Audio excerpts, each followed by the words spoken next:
దివ్యాని ప్రేక్షకులకి నమస్కారం. ఆరోగ్యరేఖ కార్యక్రమానికి స్వాగతం. ఈరోజు మనతో ఉన్నారు Vishal life style homeo clinic founder doctor Udumala Sudheer Reddy గారు.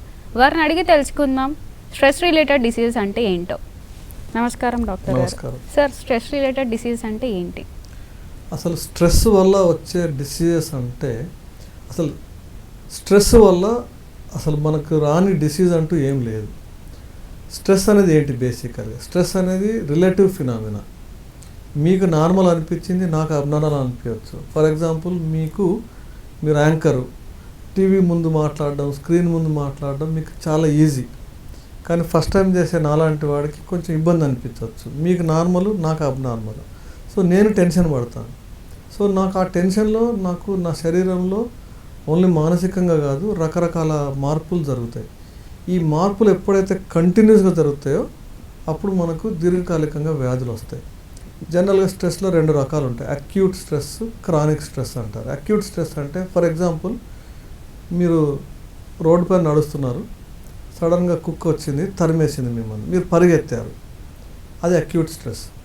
ఓ 10 నిమిషాలు అయిన తర్వాత కుక్క వెళ్ళిపోయింది, మీ భయం పోయింది, ఆ తర్వాత నార్మల్ అవుతుంది. కానీ ఫర్ ఎగ్జాంపుల్ మీకు రోజు అదే పని జరుగుతుంది అనుకోండి.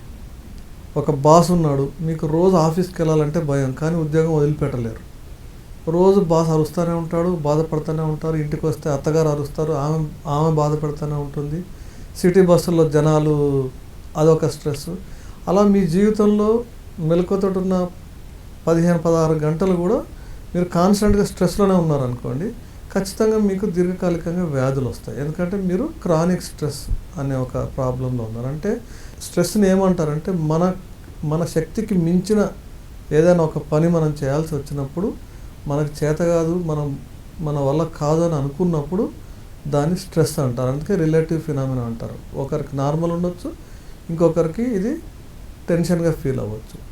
అయితే స్ట్రెస్ వల్ల చాలామందికి తెలిసింది, స్ట్రెస్ వల్ల మనకి డిప్రెషన్ వస్తుంది, కోపం వస్తుంది, ఏడుస్తారు. స్ట్రెస్ అంటే ఇంతే. కానీ మీకు చాలామందికి తెలియని ఏంటంటే స్ట్రెస్ వల్ల మనకు రోజు వచ్చే రకరకాల జబ్బుల్లో స్ట్రెస్సే ప్రధాన కారణం. స్ట్రెస్ వల్ల ఈ శరీర భాగం ఎఫెక్ట్ అవుతుంది, ఇంకో శరీర భాగం ఎఫెక్ట్ కాదు అనడానికి లేదు. టాప్ టు బాటమ్ అన్ని శరీర భాగాలు ఈ స్ట్రెస్ వల్ల ఎఫెక్ట్ అవుతూ ఉంటాయి. తద్వారా stress related normal physical diseases stress వల్ల కూడా మనకు ట్రిగ్గర్ అవుతూ ఉంటాయి. మనమేమనుకుంటాం, స్ట్రెస్ని ఐడెంటిఫై చేయకుండా ఓన్లీ ఆ ఫిజికల్ జబ్బుకి మెడిసిన్ ఇస్తూ పోతూ ఉంటారు. చాలామంది, కొన్ని డాక్టర్లు కూడా స్ట్రెస్కి పెద్ద ఇంపార్టెన్స్ ఇవ్వరు. ఒక డిప్రెషను, సైకిక్ ప్రాబ్లంకి తప్ప స్ట్రెస్కి పెద్ద ఇంపార్టెన్స్ ఇవ్వరు నార్మల్గా మనకు వచ్చే డిసీజెస్లో. సో అందువల్ల ఆ డిసీజ్ అట్లాగే ఉంటానే ఉంటుంది. ఎందుకంటే స్ట్రెస్ మీ జీవితంలో పోలేదు కాబట్టి మీకు ఎప్పటికీ ఆ ప్రాబ్లం ఉంటూనే ఉంటుంది. జీవితకాలం మందులు వాడుతూ ఉంటారు, తగ్గదు. ఎందుకంటే ఆ రూట్ కాజ్ స్ట్రెస్ని మీరు దాన్ని న్యూట్రలైజ్ చేయలేదు కాబట్టి. థైరాయిడ్, పీసీఓడి కూడా ఇది స్ట్రెస్కి రిలేటెడ్ డిసీజెస్. ఈ థైరాయిడ్, పీసీఓడి ఈ రెండే కాదు, రకరకాల సమస్యలు. ఇప్పుడు మీకు మెటబాలిక్ డిజార్డర్స్ అంటారు. అంటే డయాబెటీస్ ఉండొచ్చు, ఈ కొలెస్ట్రాల్ ప్రాబ్లం ఉండొచ్చు, హైపర్ టెన్షన్ అంటారు, బీపీ లాంటి ప్రాబ్లమ్స్ ఉండొచ్చు. ఇవన్నీ కూడా మీకు స్ట్రెస్ వల్ల స్టార్ట్ అయ్యే డిసీజెస్. స్ట్రెస్ వల్లనే మీకు జీవితకాలం ఉండిపోయే జబ్బులు. అవన్నీ పెద్ద పెద్ద జబ్బులు. కానీ బేసిక్ సింపుల్ డిసీజెస్, మీకు స్ట్రెస్ వచ్చింది, నిద్ర పట్టదు, ఇన్సోమ్నియా అంటారు. అంటే నిద్రలేని సమస్య, రోజు ట్యాబ్లెట్ వేసుకుంటారు, కానీ మీ మనసులో కంగారు, ఆందోళన ఉంటుంది. అది అడ్రస్ చేయకుండా ఓన్లీ నిద్ర మాత్రలు వేసుకోవడం ద్వారా మీరు టెంపరీగా నిద్రపోతారేమో, కానీ ఈ స్ట్రెస్ని ట్రీట్ చేస్తే మీకు నిద్ర మాత్రం లేకుండా మంచి నార్మల్గా నిద్ర వస్తుంది. అలా కొద్దిమందికి టెన్షన్ హెడేక్స్ అంటారు. ఈ టెన్షన్ హెడేక్స్, మైగ్రేన్స్ ఇవి కూడా ఎక్కువ శాతం మన ఈ టెన్షన్స్, స్ట్రెస్ వల్లనే వస్తూ ఉంటాయి. ఎప్పుడైతే మనం స్ట్రెస్, టెన్షన్ గురవుతామో మస్క్యులోస్కెలిటల్ సిస్టమ్ అంటారు. అంటే మన ఎముకల చుట్టూ ఉండే కండరాలు ఇవి స్ట్రెస్కు టెన్స్ అయిపోతాయి.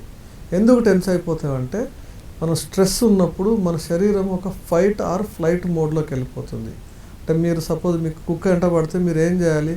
అయితే కుక్కని తరిమేయాలి, లేకపోతే మీరన్నా పారిపోవాలి. ఈ పారిపోవాలంటే మీ కండరాలు పనిచేయాలి. మీ కండరాలు పనిచేయాలంటే మీ కండరాలకు సరిపడా గ్లూకోజ్ కావాలి. ఇవన్నీ రిలీజ్ అవ్వాలి అంటే స్ట్రెస్ హార్మోన్స్ రిలీజ్ అవ్వాలి. మీరు ఎప్పుడైతే టెన్షన్ని ఫీల్ అవుతారో అది ఇట్లాంటి చిన్న చిన్న టెన్షన్స్ కావచ్చు, మీ జీవితంలో ఉండే వేరే రకమైన టెన్షన్స్ కావచ్చు, ఆఫీస్ కావచ్చు, కుటుంబ సమస్యలు కావచ్చు, మీరు ఎప్పుడైతే టెన్స్డ్ ఫీల్ అవుతారో కండరాలన్నీ టైట్ అవుతాయి. అందుకని మీ మెడ చుట్టూ, ఈ షోల్డర్స్ చుట్టూ ఉండే కండరాలు బాగా టైట్ అయినప్పుడు మీకు టెన్షన్ హెడేక్స్ వస్తాయి. టెన్షన్ హెడేక్స్ సాధారణంగా తల వెనక భాగం నుంచి షోల్డర్స్ వరకు మీకు హెడేక్ ఉంటాయి. మీరు ఎంఆర్ఐ తీపిస్తారు, సిటీ స్కాన్ తీపిస్తారు, ఏ ట్యాబ్లెట్ తీపించినా, ఏ టెస్ట్ చేసినా మీకు టెస్టులు ఏమీ దొరకదు. ఎందుకంటే ఈ క్రానిక్ స్ట్రెస్ వల్ల మీకు కండరాలు టైట్ అవుతాయి కాబట్టి మీకు మెడ నొప్పి వస్తుంది. చాలామంది స్పాండిలైటిస్ అనుకుంటారు, ఎక్స్రేలు ఎంఆర్ఐలు తీస్తే నార్మల్ ఉంటుంది, బ్రెయిన్లో ఏదో అయిపోయిందని భయపడతారు. ఏం ఉండదు. మీ కండరాలు స్ట్రెస్ ఫినామినాకి లోనే కాన్స్టెంట్గా స్ట్రెస్ ఉంది, కాన్స్టెంట్గా హెడేక్ ఉంటుంది. సో అలా ఒక్కొక్క శరీర భాగం, ప్రతి శరీర భాగం ఎఫెక్ట్ అవుతుంది. స్ట్రెస్ వల్ల కొందరు గోర్లు కొరుక్కుంటారు, అది న్యూట్రలైజ్ చేయడానికి. కొద్దిమంది బీపీ వస్తుంది, కొద్దిమంది హార్ట్ అటాక్స్ వస్తూ ఉంటాయి, కొద్దిమందికి షుగర్ వస్తూ ఉంటుంది. అలా ప్రతి శరీర భాగము దీనివల్ల ఎఫెక్ట్ కాని శరీర భాగం అంటూ ఏం లేదు. ఈ స్ట్రెస్ వల్ల డిసీజెస్ ఎందుకు వస్తాయంటే, స్ట్రెస్లో మీకు శరీరంలో ఇన్ఫ్లమేషన్ అంటే వాపు అనేది ట్రిగ్గర్ అవుతుంది. అంటే మన శరీర భాగాల లోపల మీకు వాపు ట్రిగ్గర్ అవుతుంది. రక్తనాళాల్లో వాపు ట్రిగ్గర్ అయిందనుకోండి, మీకు బ్లాక్స్ ఏర్పడతాయి, అందువల్ల మీకు హార్ట్ అటాక్స్ వస్తాయి. లేదు, గుండె చుట్టూ ఉండే కండరాలు, వాటిల్లో కూడా మీకు ఇన్ఫ్లమేషన్ ట్రిగ్గర్ కావచ్చు, వాటి వల్ల కూడా మీకు బీపీ రావచ్చు, వాటి వల్ల కూడా హార్ట్ అటాక్స్ రావచ్చు. అలా బ్రెయిన్ చుట్టూ, బ్రెయిన్ లోపల, శరీర భాగాల లోపల ప్రతి భాగము మీకు స్ట్రెస్ వల్ల ఎఫెక్ట్ కావచ్చు. సార్, స్ట్రెస్లో గుడ్ స్ట్రెస్, బ్యాడ్ స్ట్రెస్ కూడా ఉంటుందా? గుడ్ స్ట్రెస్ ఏంటి, బ్యాడ్ స్ట్రెస్ ఏంటి? యూజువల్గా స్ట్రెస్ అంటేనే బ్యాడ్ స్ట్రెస్, 99% బ్యాడ్ స్ట్రెస్సే ఉంటుంది. Stress is something which is bad. Good stress అంటే, గుడ్ స్ట్రెస్ అనలేము కానీ యాంగ్జైటీ. మనం మంచి ఒక ఆట ఆడాము, గెలిచాము, ఆట ఆడే ప్రాసెస్లో కూడా మీకు స్ట్రెస్ అవుతుంది, ఫిజికల్గా స్ట్రెస్ అవుతుంది, ఇమోషనల్గా కూడా స్ట్రెస్ అవుతుంది. కాకపోతే మీరు ఆ ప్రాసెస్లో మీరు హ్యాపీగా ఉంటారు కాబట్టి మంచి హార్మోన్స్ రిలీజ్ అవుతాయి, కాబట్టి మీకు శరీరానికి తక్కువ నష్టం జరుగుతుంది. ఒక్కోసారి బాగా ఆనందంలో కూడా జబ్బులు రావచ్చు, కానీ చాలా అరుదు. యూజువల్గా నెగటివ్ సిచ్యువేషన్లో ఉన్నప్పుడే మనకు బ్యాడ్ స్ట్రెస్ అవుతుంది, అప్పుడే బ్యాడ్ హార్మోన్స్ రిలీజ్ అవుతాయి, దానివల్ల డ్యామేజ్ చాలా ఎక్కువ ఉంటుంది. యూజువల్గా మీరు ఇనీషియల్గా మీకు ఐడెంటిఫై చేయలేరు, ఈ జబ్బు ఆ జబ్బు అని ఐడెంటిఫై చేసే లోపే మీకు జరగాల్సిన నష్టం జరిగిపోవచ్చు బ్యాడ్ స్ట్రెస్ వల్ల. కొన్ని యాంగ్జైటీస్, పాజిటివ్ యాంగ్జైటీస్ ఉంటాయి. పాజిటివ్ యాంగ్జైటీ అంటే మీరు పర్ఫామ్ చేయాలి కదా, మీరు ఒక షో పర్ఫామ్ చేస్తున్నారు, కొన్ని వేల మందిని అడ్రస్ చేస్తున్నారు, ఆ పర్ఫార్మెన్స్ కోసం ఉండే యాంగ్జైటీస్ ఉంటాయి. దాంట్లో కూడా మీరు కెపబిలిటీ ఉంటుంది, కెపాసిటీ ఉంటుంది, చేయగలుగుతారు, దానికోసం ఉండే ఒక తపన, అది ఒక పాజిటివ్ యాంగ్జైటీ. అది శృతి మించి మీకు ఎప్పుడైతే కాన్ఫిడెన్స్ పోతుందో that will become negative anxiety, అప్పుడు స్ట్రెస్ కింద మారుతుంది. సో ఈ స్ట్రెస్ వల్ల ప్రతి శరీర భాగం ఎఫెక్ట్ కావచ్చు. మనం కామన్గా చూసే ఒక సమస్య ఏంటంటే థైరాయిడ్ సమస్యలు, హైపోథైరాయిడ్. జనరల్గా థైరాయిడ్ గ్లాండ్ మనకి తక్కువ పనిచేయడం ద్వారా వచ్చే ఒక సమస్య హైపోథైరాయిడ్ అంటారు. మీరు ప్రతిరోజు ఎల్ట్రాక్సిన్, థైరోనామ్ ఇట్లాంటి ట్యాబ్లెట్స్ వేసుకుంటూ ఉంటారు. కానీ ఒకప్పటి దాకా నార్మల్గా పనిచేసిన థైరాయిడ్కి సడన్గా ఏమైంది, ఎందుకు తక్కువ పనిచేసిందంటే నా అనుభవంలో చూసింది ఏంటంటే బేసికల్గా ఏదో ఒక రకమైన స్ట్రెస్ ఉంటుంది వాళ్ళ జీవితంలో. ఆ స్ట్రెస్ వల్ల హైపోథెలమో పిట్యూటరీ థైరాయిడ్ యాక్సిస్ అంటారు. అంటే మన బ్రెయిన్లో న్యూరో ట్రాన్స్మిటర్స్ రిలీజ్ అవుతాయి, పిట్యూటరీ గ్లాండ్ నుంచి థైరాయిడ్ ఫంక్షన్కి సిగ్నల్ వెళ్తుంది, అది హైపో ఫంక్షనింగ్ చేస్తుంది. అది మనం ఐడెంటిఫై చేయకుండా జీవితకాలం మనం ట్యాబ్లెట్ వేసుకుంటూనే ఉంటాము. థైరాయిడ్ వస్తే తగ్గదు, జీవితకాలం మందులు వేసుకోవాలి, అంతే మనకు తెలిసింది. కానీ మనం ఈ స్ట్రెస్ని ఐడెంటిఫై చేసి ఈ హైపోథెలమో పిట్యూటరీ థైరాయిడ్ యాక్సిస్ని మనం న్యూట్రలైజ్ చేయగలిగితే ఖచ్చితంగా థైరాయిడ్ని రివర్స్ చేయొచ్చు, నార్మల్ చేయొచ్చు హోమియోపతి వైద్య విధానంలో. అలాగే హైపోథెలమో గ్యాస్ట్రిక్ యాక్సిస్ అంటారు. అంటే మీకు బాగా టెన్షన్ అయినప్పుడు కొద్దిమందికి వామిటింగ్ అవుతుంది, లూజ్ మోషన్స్ అవుతాయి, ఇరిటబుల్ బవల్ సిండ్రోమ్ అంటారు. అంటే వాళ్ళకి అన్ని టెస్టులు చేసినా కూడా నార్మల్గా ఉంటుంది, కానీ ఊకొక లూజ్ మోషన్స్ అవుతాయి, బ్లడ్ మోషన్స్ అవుతాయి, వామిటింగ్స్ అవుతూ ఉంటాయి. ఎన్ని చేసినా ట్రీట్మెంట్ తాత్కాలికమైన రిజల్ట్ ఉంటాయి తప్ప వాళ్ళకి తగ్గదు. ఇవన్నీ కూడా స్ట్రెస్ వల్ల వచ్చే శారీరక సమస్యలు. అందరూ ఏమనుకుంటారంటే స్ట్రెస్ వల్ల ఓన్లీ ఫిజికల్ సమస్యలు వస్తాయి అనుకుంటారు. స్ట్రెస్ వల్ల వచ్చే శారీరక సమస్యలు. అంటే వాళ్ళ బాడీ గ్యాస్ట్రిక్ ప్రాబ్లంకి సున్నితంగా ఉందన్నమాట. ఎమోషన్స్ వాళ్ళ టెన్షన్ అయిన ప్రతిసారి కొద్దిమంది కొట్టుకుని యాసిడిటీ ఎక్కువ అవుతుంది. ఈ యాసిడిటీ ఎక్కువై తర్వాత వాళ్ళకు అల్సర్స్ వస్తాయి, గ్యాస్ట్రిక్ అల్సర్స్ అంటారు. ఇంకా ఎక్కువైనప్పుడు పేగుల్లో కూడా అల్సర్ వస్తాయి. అప్పుడే ఇరిటబుల్ బౌల్ సిండ్రోమ్ అంటారు. కొద్దిమందికి ఏమో అతిగా లూజ్ మోషన్స్ అవుతాయి, కొద్దిమందికి మలబద్ధకం కాన్స్టిపేషన్ అవుతుంది. అంటే 5-6 రోజులు మోషన్ వెళ్ళరు, ఒకసారి మోషన్ వెళ్ళడం స్టార్ట్ చేస్తే విపరీతంగా మోషన్స్ అవుతాయి. 2 ప్రమాదం. సో ఇవన్నీ ఏంటంటే వాళ్ళ ఎమోషన్స్ తాలూకు ప్రభావం వాళ్ళ జీర్ణ వ్యవస్థపై పడటం వల్ల వచ్చే ఒక సమస్య. ప్రతిదానికి మనం హోమియోపతి వైద్య విధానాన్ని న్యూట్రలైజ్ చేయొచ్చు, దాన్ని శాశ్వతంగా తగ్గించవచ్చు. అట్లాగే మనం బాగా స్ట్రెస్కి లోనైనప్పుడు కొన్ని హార్మోన్స్ కూడా డిస్టర్బ్ అవుతాయి.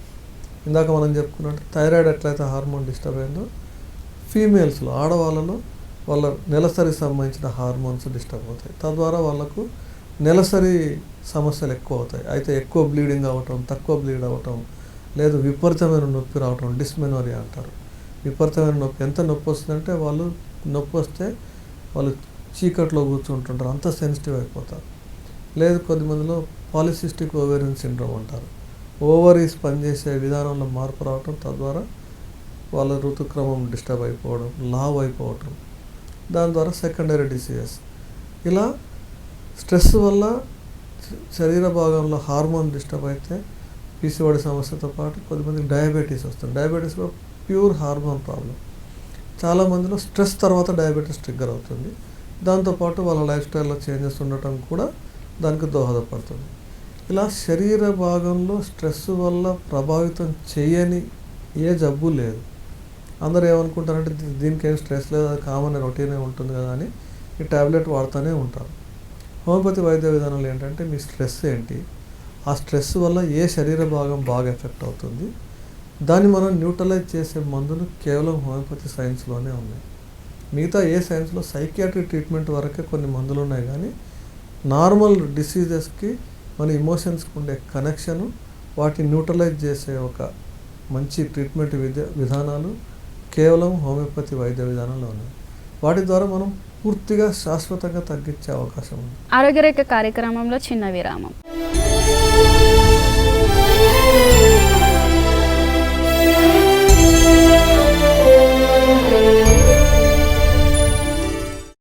ఆరోగ్యరేఖ కార్యక్రమానికి తిరిగి స్వాగతం.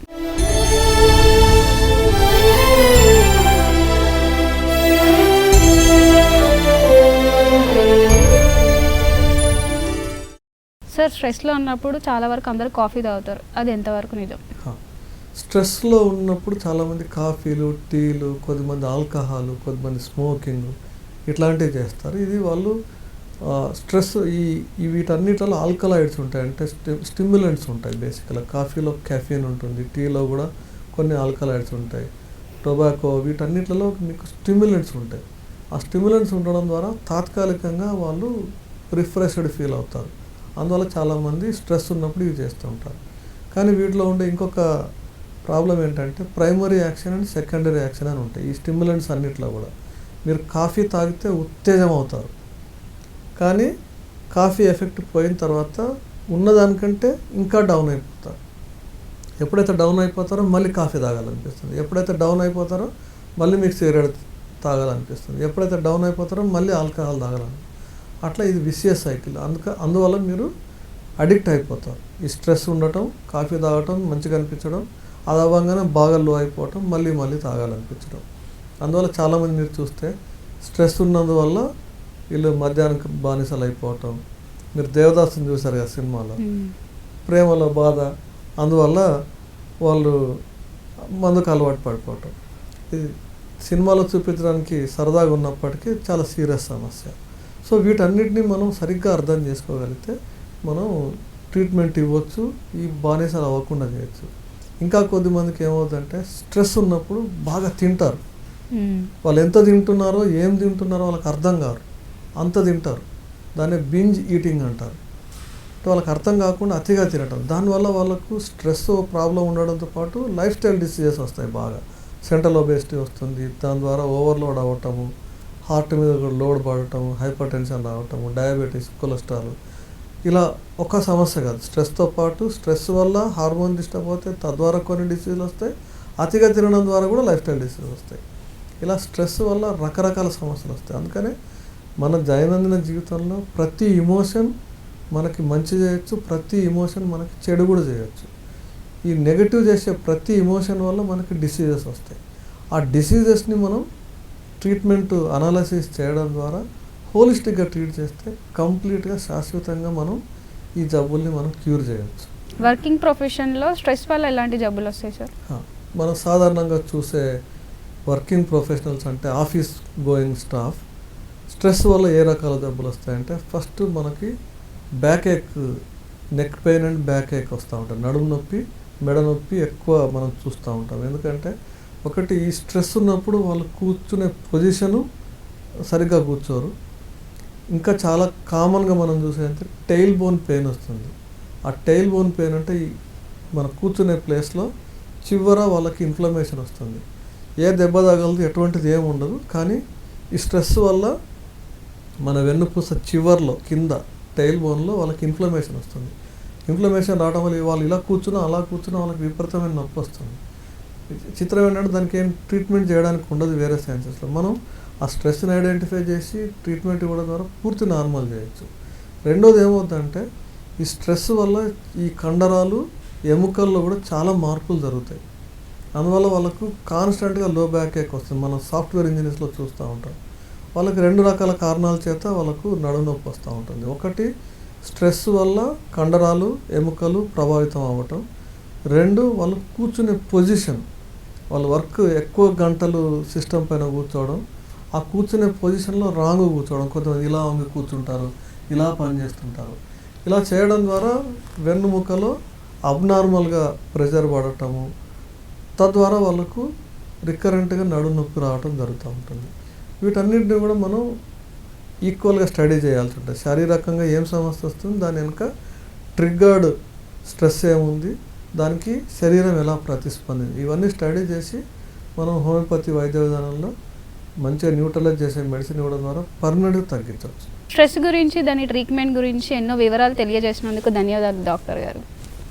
చూశారు కదండి ఈరోజు కార్యక్రమంలో స్ట్రెస్ అంటే ఏంటి, వాటి వల్ల వచ్చే జబ్బే ఏంటి, వాటికి ట్రీట్మెంట్ ఎలా ఉంటుందో తెలుసుకున్నారు కదండి. మీకు ఉపయోగపడుతుందని ఆశిస్తూ వచ్చే వారం మరొక సమస్య గురించి తెలుసుకుందాం. అంతవరకు చూస్తూనే ఉండండి మీ దివ్యవాణి టీవీ.